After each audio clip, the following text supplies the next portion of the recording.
欢迎收听文言良语。一句文言良语，互咱学习人生真理。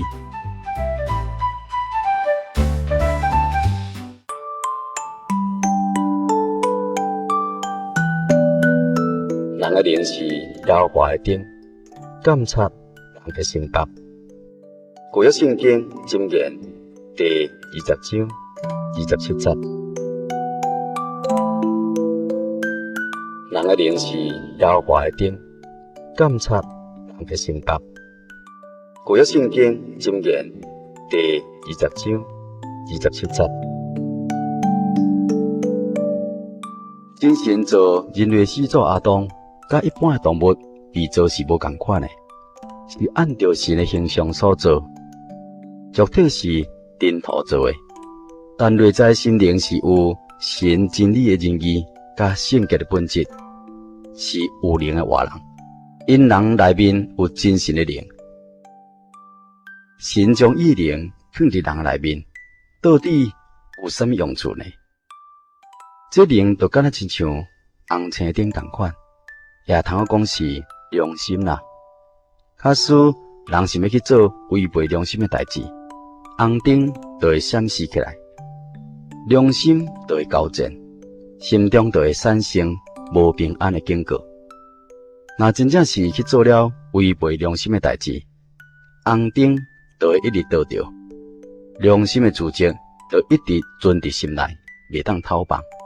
除非伊得到真神赦罪之因，这个灵是来自真神的红青灯，要监察所有世间人的心腹。这个灵因为有真侪时阵，假使严重到心地昏昧、良心丧尽的地步呢，就会成做暗淡的灯。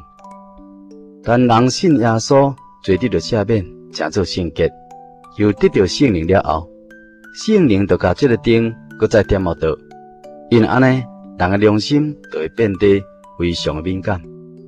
若有一点违背良心的代志，红青灯就会一直闪烁起来，来警告你，你就会伫你不应该想的、甲不应该做的代志顶面，就马上踏刹车。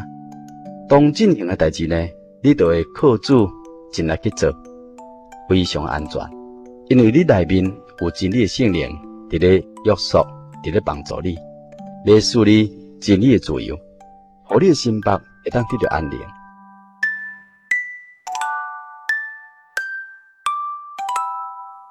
人的灵是摇华的灯，监察人的心腹。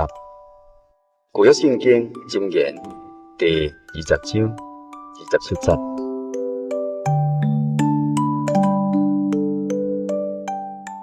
以上文言良语由真法人真耶稣教会台湾总会制作提供，感谢收听。